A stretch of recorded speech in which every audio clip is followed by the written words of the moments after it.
How do I find my purpose? I get the same messages from the young, the middle-aged, and even the ones who would consider old.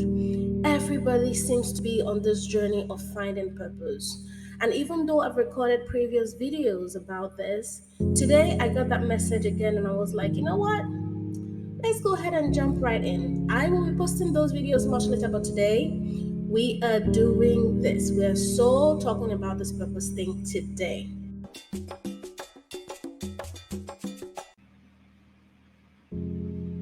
Hey, beautiful people! How are you doing today?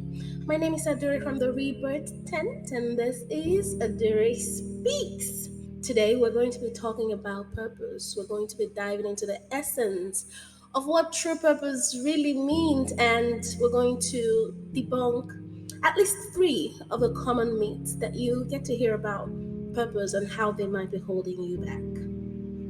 So grab some snacks, your favorite drink, and let's go. Now, before we continue, let's start with finding out what it means to find purpose. Okay, did I just rhyme? Yeah, sounds like it. Anyway, what does it mean to find purpose? You see, a lot of people believe that purpose is some grand destiny or a single life defining moment. Some see it as a destination to arrive at. But the truth is, purpose is a journey, not a destination. It is about aligning your passions, your values, your talents to create a meaningful and fulfilling life. We also tend to see purpose as this thing that is external, some achievement that we make. But the thing is, purpose is not external, it is internal, it's something that is already within you. It's just waiting to be discovered. Okay? Now, let's talk about the myths, the very common myths that we get to hear about purpose.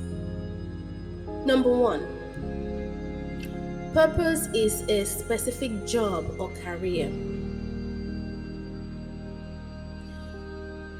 A lot of us tend to think that purpose is limited to one job or career, and it almost always leads people to feel trapped or unsatisfied.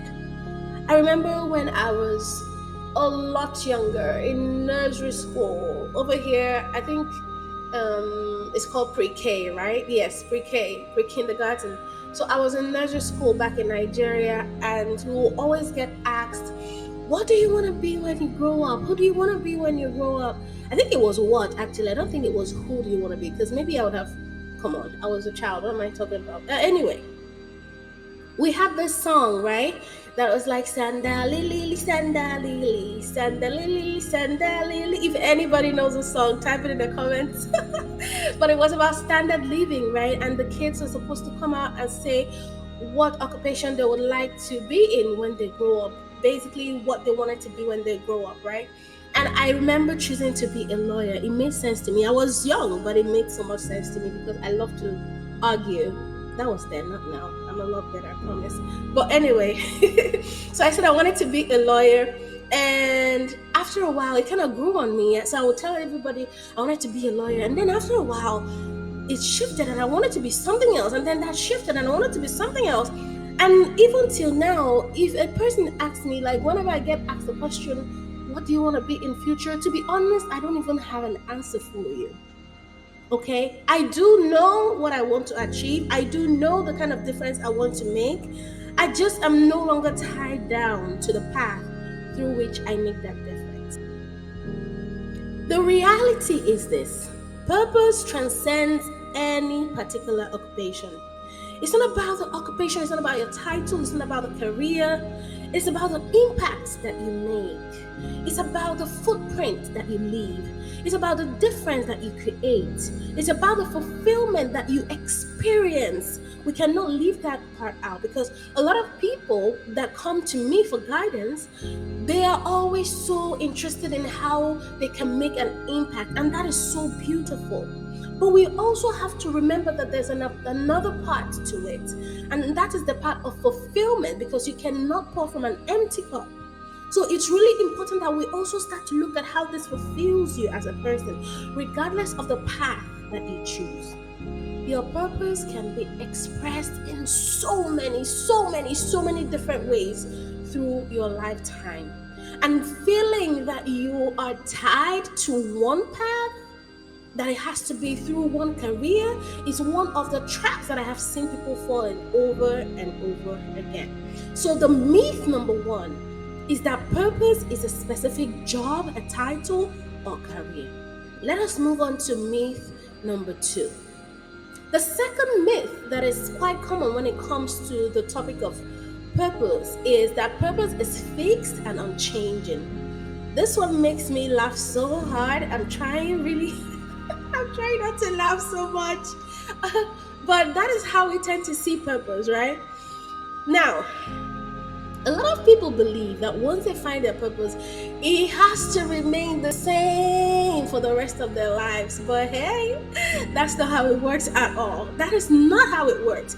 And I can say this not just through my own personal experiences, but from the people that I have encountered. I'm talking about mentors, I'm talking about coaches, people that are doing really well, that are making a change in the world. And then we go all the way to the people that I have also guided myself. And the more I work with those people, the more I realize that purpose is not fixed, it is not unchanging. Think of purpose like water instead of like a stick. Okay?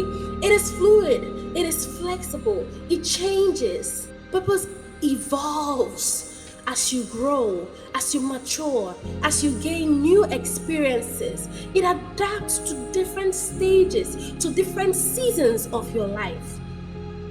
Purpose is fluid, like water.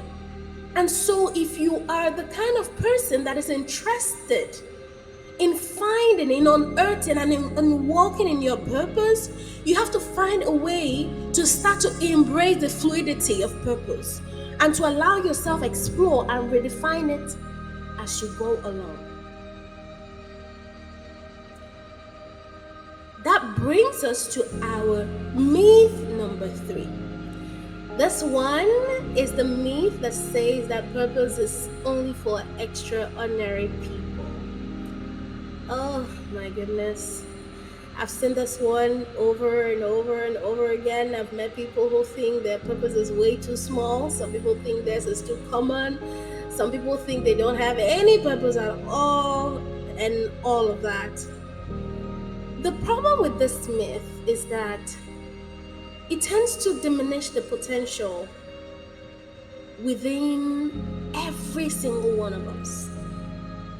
It makes something about us not enough. It tends to make us question our worthiness. Purpose is not exclusive. Nope, it's not. It's a birthright for everyone. It's a heritage.